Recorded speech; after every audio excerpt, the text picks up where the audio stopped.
So good afternoon to all. Good afternoon. So here today we are going to discuss about the continuation of the demonstration video. Today we have a pneumatic linear actuation system. So this is the setup. So the entire setup can be operated by means of a incompressible fluid. So commonly available compressible fluids. Common available compressible fluids are air, gas, etc. Okay, even vapor is a compressible fluid. But here we are going to use air. So this air can be, it is taken from the ambient because it is abundantly available in the ambient. We are taking the air via this compressor. So here we have a compressor setup. So the compressor takes and filters the air and it compresses. So the pressure is increased, the pressure of the air is increased, stored in the reservoir. So this is called a reservoir. So whenever we want air, it can be taken from the reservoir. So here we have various control valves, like the pressure of the air can be controlled and the direction can be controlled by various control valves. You can see control valves we are using.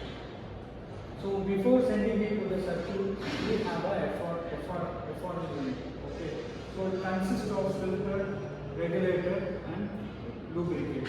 So the purpose of filter, we are taking the air from the ambient atmosphere. So there may be a chance of contaminants, dust particles. Okay.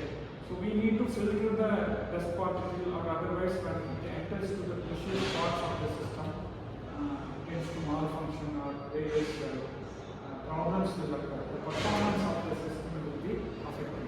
So we need to isolate and filter the foreign contaminants with the help of filter. So this setup itself contains a filter. Okay. So this filter we have a catalyst. It should be frequently replaced after several running hours. Then R stands for regulator. We are taking the air from the reservoir, it is stored under very high pressure.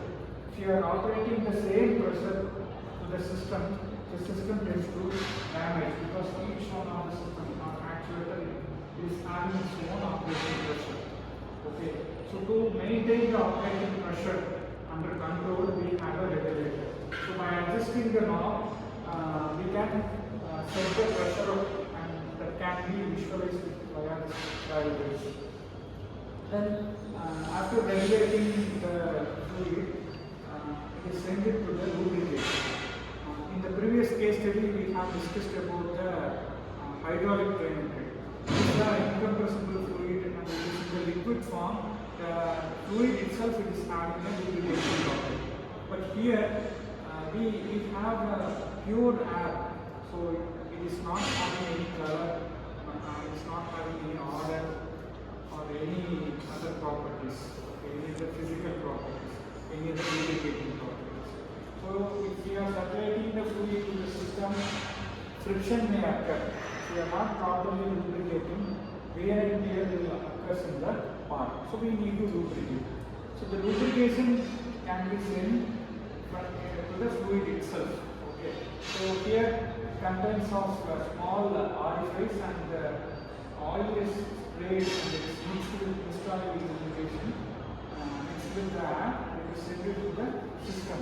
So whenever there is a friction, the friction can be reduced with the help of this lubrication. So here we have two gauges which is used to measure the pressure for inlet and outlet. Then this is the direction control valve. It is used to direct the fluid to various locations. As we said earlier, so this is called a blanket. When we pass the blanket, it tends to extend. This is the vertical cylinder. And the air from the rod end is vented, it is the atmosphere, because we are not recirculating the fluid here. Once it is expanded, again it will not come back to the reservoir. Goes to, it is expanded in the atmosphere. So for that we have a silencer also. This is called a silencer or muffler. Okay, the fluid is expanded via this. So why we need to use muffler? because the air is having its noisy element. When it is released, it produces a lot of noise. We need to reduce the noise. So we are using a muffler or the silencer, it will reduce the noise. This is what about the setup. So once proper position can be changed. Here the operating mechanism is not lever. So see this symbol. So this symbol indicates solenoid operated. Solenoid means when we give electric signal, it changes its position. So rather operating lever operating mechanism, we are using a signals, electric signals. So it can be synchronized with the PLC also.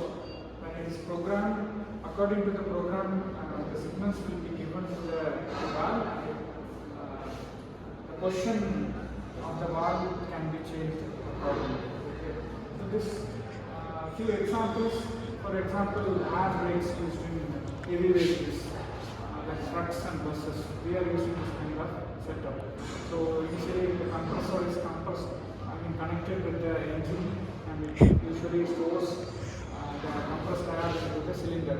So when it exits, the air can be released from the cylinder itself. So whenever we are using the brake, what will happen? We are using a lever mechanism. So we are allowing pressurized air to the cylinder. So it stores, it is expanded, and brake can be applied for all the wheels. And wrenches used in what you call service stations, like to remove wheel bolts, we are using wrenches, torque wrenches that can be operated by pneumatic. So these are all a few examples. If you have any questions, you can ask. So, for what purpose we use this kit? So a little bit louder. For what purpose we use this kit? Trainer kit. So this is for demonstration purpose. So we cannot showcase all the things in the laboratory setting. Okay. So if we use in the form of trainer kit, we can measure the pressure and all the things. But in the real case, we cannot measure these things.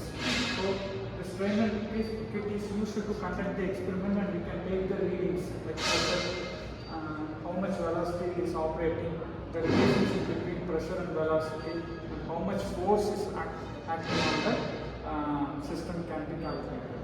So what is the difference of hydraulic and pneumatic?